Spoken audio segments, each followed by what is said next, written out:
السلام علیکم ورحمۃ اللہ وبرکاتہ۔ بسم اللہ الرحمن الرحیم، والصلاة والسلام علی سید المرسلین وخاتم النبیین۔ پچھلے سبق میں ہم نے ادغام کبیر کا متماثلین فی کلمتین کا سیکھا تھا، اور اس کو تھوڑا سا ریوائز کرنے کے لیے یہاں پر چند ایک مرتبہ پڑھ لیتے ہیں، اس کے بعد پھر انشاءاللہ تعالی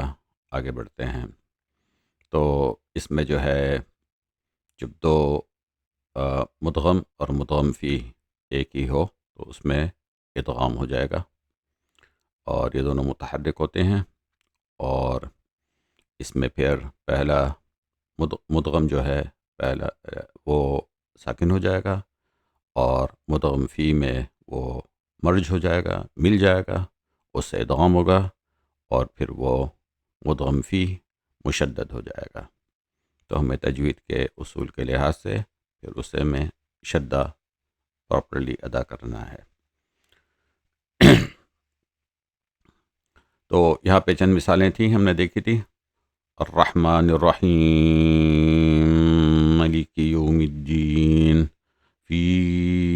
ہدی للمتقین، وَإِذَا قِيلَ لَهُمْ أَوَلَا يَعْلَمُونَ أَنَّ اللَّهَ يَعْلَمُ مَا يُسِرُّونَ وَمَا يُعْلِنُونَ وَنَطْبَعُ عَلَى قُلُوبِهِمْ۔ اچھا، یہاں پہ وَأْمُر میں سوسی جو ہے وامر پڑھتے ہیں، تو وہ حمزہ ساکنہ کو ابدال کر کے الف میں بدل دیتے ہیں، تو اس کو ہم پڑھیں گے خُذِ الْعَفْوَ وَأْمُرْ بِالْعُرْفِ۔ تو اس طرح ہم نے پڑھا تھا پچھلے سبق میں۔ پھر اس کی شرائط بھی پڑھی تھیں کہ مدغم کن کلمات میں ادغام نہیں ہوگا۔ جب مدغم تا متکلم نہ ہو تو ادغام کبیر ہوگا، لیکن یہاں پر مدغم تا متکلم ہے، کنت ترابا، مدغم تا متکلم ہے، تو یہاں پر نہیں ہوگا ادغام۔ اسی طرح مدغم تا مخاطب بھی نہ ہو تو یہاں پہ افانت تکرہ الناس، تو یہاں پر مدغم تا مخاطب ہے تو یہاں پر بھی ادغام نہیں ہوگا۔ مدغم پر تنوین بھی نہیں ہونی چاہیے، اگر ہوگی تو نہیں ہوگا ادغام، جیسے یہاں پر ان اللہ واسع علیم، عین جو ہے اس پہ تنوین ہے۔ چوتھی شرط یہ تھی کہ مدغم جو ہے اس پر شدہ نہ ہو، جیسے فتم میقات، تو تم میں فتم میں یہاں پہ کہ میم میں مشدد ہے، یہ اس پہ شدہ ہے تو اس پر بھی ادغام نہیں ہوگا۔ اب یہاں پر چند اور مثالیں، ہمارا سبق جو ہے اب نیا شروع ہونے سے پہلے اس میں چند اور مثالیں اس میں جو ہے ریویو کرتے ہیں کہ یہاں پر کیسے ادغام کبیر ہوگا، اور ایک مرتبہ پھر سے آپ کو یاد دلا دوں کہ یہ ادغام کبیر روایت سوسی میں ہے صرف، اس کے علاوہ دوسری روایات میں ادغام کبیر نہیں ہے۔ تو سوسی ابو عامر بصری کے ہیں راوی، اور اگر آپ نے یہ یہاں سے شروع کر رہے ہیں دیکھنا یہ ویڈیوز، تو میری ریکویسٹ ہے کہ آپ شروع سے اس ان ویڈیوز کو دیکھیں تاکہ ایک تسلسل رہے، اور دوسرا یہ کہ یہ بلڈنگ بلاکس ہیں، یعنی کہ یہ ہم یہ اصول سیکھ رہے ہیں اور اس کے بعد آگے ڈیولپ ہو رہے ہیں کہ یہ کیسے قرآن میں جو ہے ہم ادائیگی ہوگی ان اصولوں کی۔ تو یہاں پر چند آیات ہیں جس میں نے آپ کو پک کیا ہے کہ یہاں پہ آپ کو بتائیں کہ کیسے ادغام کبیر ہوگا۔ جیسے اب یہاں دیکھیں وَلَوْ شَاءَ اللَّهُ لَذَهَبَ بِسَمْعِهِمْ وَأَبْصَارِهِمْ، ہے نا، تو یہاں پر با اور با دونوں مل رہے ہیں، لَذَهَبَ بِسَمْعِهِمْ، تو لَذَهَبَ کا فتح ہے، اور بِسَمْعِهِمْ میں کسرہ ہے، تو مدغم جو ہے لذہبہ کا با ہے، اور مدغم فی بسمعہم ہے، تو اس میں ادغام ہوگا، پہلا با مفتوحہ ساکن ہو جائے گا، اور با مکسورہ جو ہے مدغم فی وہ مشدد ہو جائے گا ادغام میں، ٹھیک ہے نا؟ تو اس کو کیسے پڑھیں گے؟ وَلَوْ شَاءَ اللَّهُ لَذَهَبَ بِسَمْعِهِمْ، اسی طرح الَّذِي جَعَلَ لَكُمُ الْأَرْضَ فِرَاشًا وَيَسْتَحْيُونَ نِسَاءَكُمْ،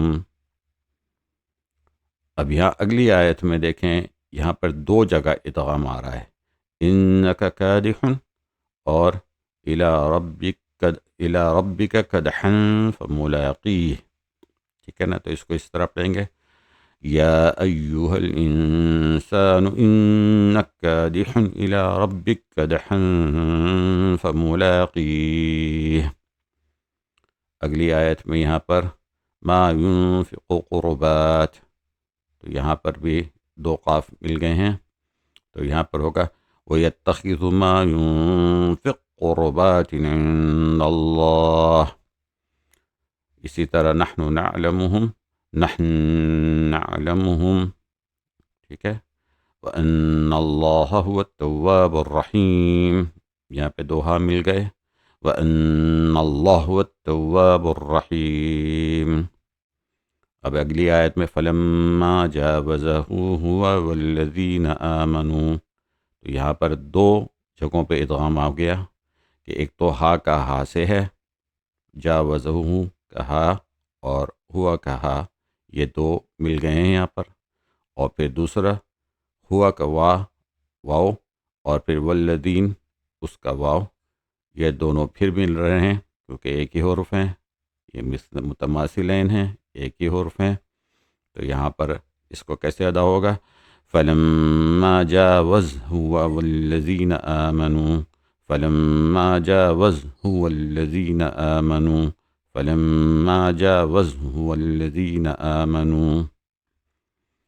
اسی طرح یہاں پر دیکھتے ہیں ثُمَّ جَعَلْنَا لَكُمْ خَلَائِفَ فِي الْأَرْضِ،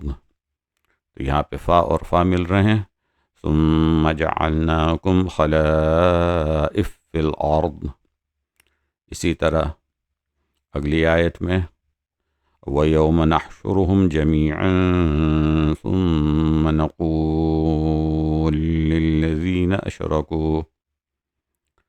كَذَلِكَ كَذَّبَ الَّذِينَ مِن قَبْلِهِمْ كَذَلِكَ كَذَّبَ الَّذِينَ مِن قَبْلِهِمْ لَا تَبْدِيلَ لِكَلِمَاتِ اللَّهِ لا تبدیل لکلمات اللہ۔ اب اگلی آیت میں دو جگہ ادغام ہے، لام کا اور لام سے، جعل لکم اور پھر اللیل لتسکنوا، تو یہ کیسے ادا ہوگا؟ هو الذی جعل لکم اللیل لتسکنوا فیہ، اسی طرح كذلك نطبع على قلوب المعتدين، كذلك نطبع على قلوب المعتدين۔ وَإِذْ قَالَ لُقْمَانُ، لام آ گیا اور لام آ گیا، وَإِذْ قَالَ لُقْمَانُ لِابْنِهِ۔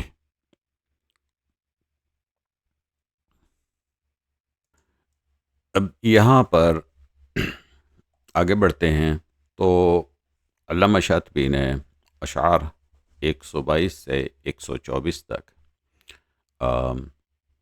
کچھ کلمات ہیں جن کو الگ سے بیان کیا ہے ادغام کبیر کے بارے میں، ٹھیک ہے نا؟ تو یہ اشعار جو ہیں ان میں سے پہلا جو ہے 122 ہے، تو اس میں فرمایا امام شاطبی نے کہ وَمَن كَفَرَ فَلَا يَحْزُنكَ كُفْرُهُ، تو یہاں پر دو کاف مل رہے ہیں، کاف یحزن کا تو یہ مدغم ہے، کفرہ تو اس کا یہ مدغم فی ہے، تو یہاں پر ادغام کبیر نہیں ہوگا، اور اس کی وجہ یہ ہے کہ اخفا کی وجہ سے یحزن کا اخفا جو کیا آپ نے، تو اس کی وجہ سے ادغام کرنا مشکل ہو جاتا ہے، اور ادغام کبیر کا مقصد یہ ہے کہ آسان کرنا ہے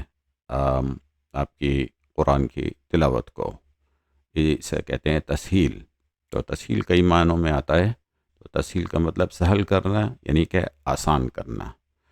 تو یہاں پر ادغام نہیں ہوگا اس کلمہ میں۔ اس کے بعد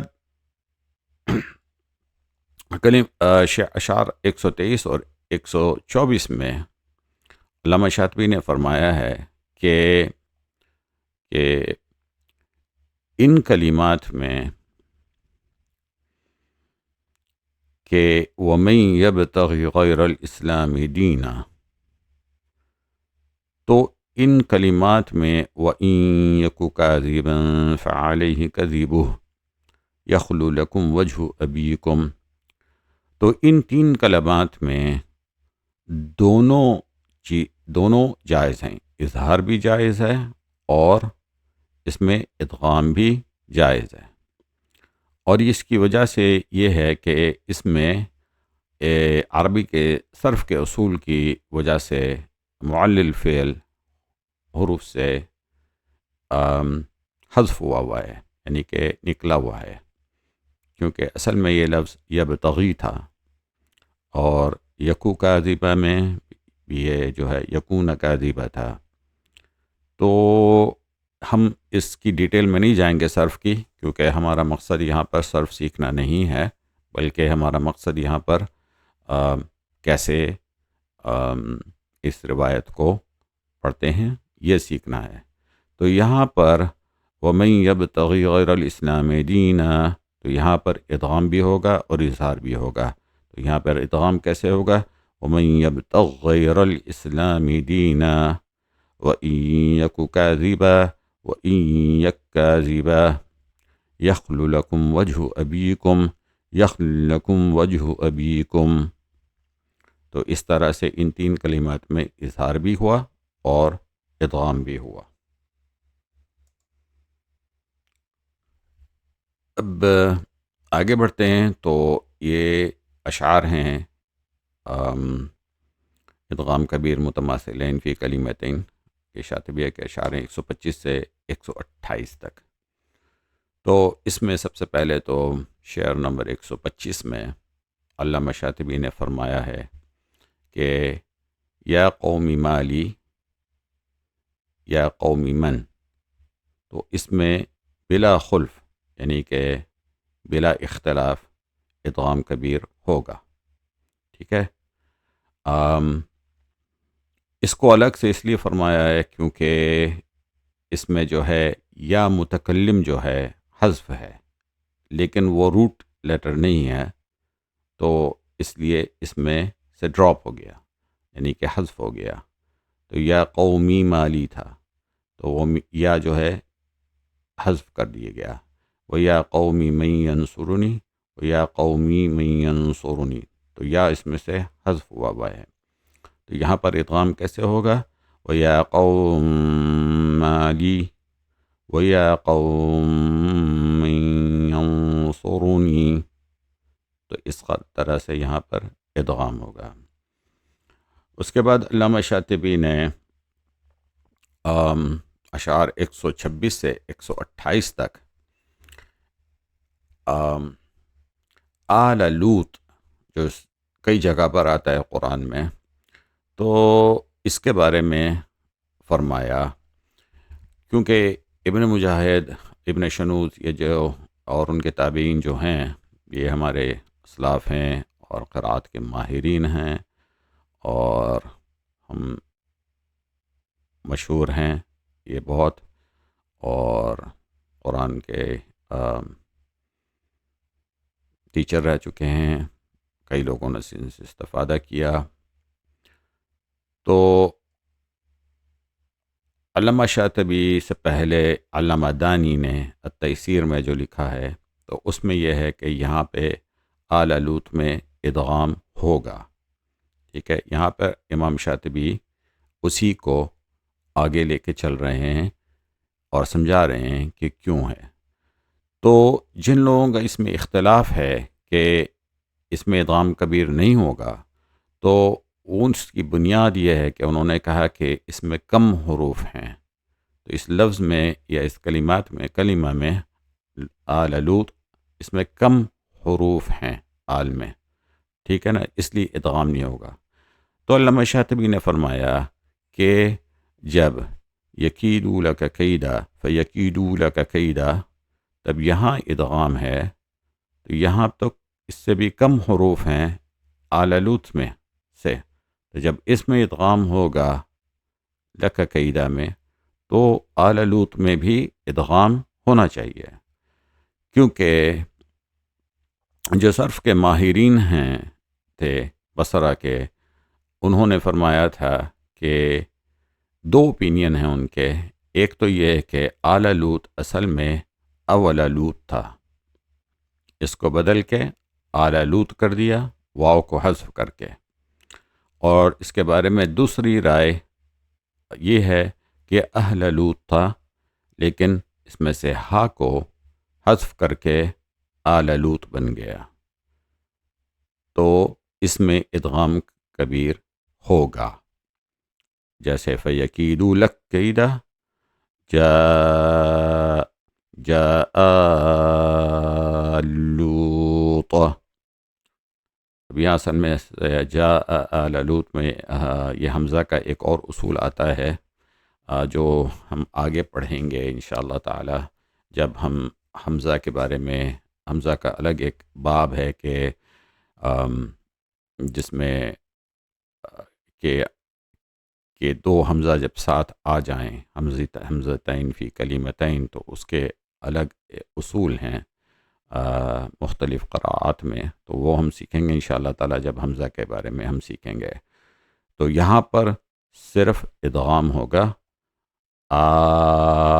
آلوط۔ تو یہ شرح جو میں نے آپ کو بتائی ہے ان کلمات میں، یہ الوافی ایک شاطبیہ کی شرح کی کتاب ہے، جو کہ عربی میں ہے، اور اگر آپ عربی سمجھتے ہیں تو الوافی میں آپ گوگل کریں الوافی، تو اس میں جو ہے آپ یہ دیکھ سکتے ہیں۔ اس کے علاوہ یہ امانیہ شرح شاطبیہ جو ہے، جو کہ جو ہے قاری اظہار احمد تھانوی کی لکھی ہوئی ہے، تو اس میں بھی یہی بیان ہے، اور اس کے علاوہ شرح سبع قراءات میں شیخ المشائخ امام القراء ابو المحمد محی الاسلام عثمانی پانی پتی، تو انہوں نے بھی یہی فرمایا ہے۔ یہ کتاب بھی آپ کو گوگل کریں گے تو انشاءاللہ تعالی مل جائے گی، اس میں دیکھ لیتے ہیں۔ تو آج کا سبق یہاں پر ختم کرتے ہیں، تھوڑا لمبا ہو گیا ہے، ابھی کچھ اور کلمات ہیں جس کے بارے میں ادغام کبیر کا کی شرح کریں گے، جو متماثلین میں ہیں، تو وہ انشاءاللہ تعالی اگلے سبق میں ہوگا۔ تو یہاں پر آج الحمدللہ یہاں پر ہم یہاں تک اس شعر تک پہنچ گئے ادغام کبیر کے، اور ہم بہت قریب ہیں ایک اور سبق ہوگا ادغام کبیر کا فی متماثلین کا، تو اس کے بعد انشاءاللہ پھر ادغام کبیر متقاربین کا کو سمجھیں گے۔ جزاکم اللہ خیر، اور دعاؤں کی درخواست ہے آپ لوگوں سے۔ السلام علیکم ورحمۃ اللہ وبرکاتہ۔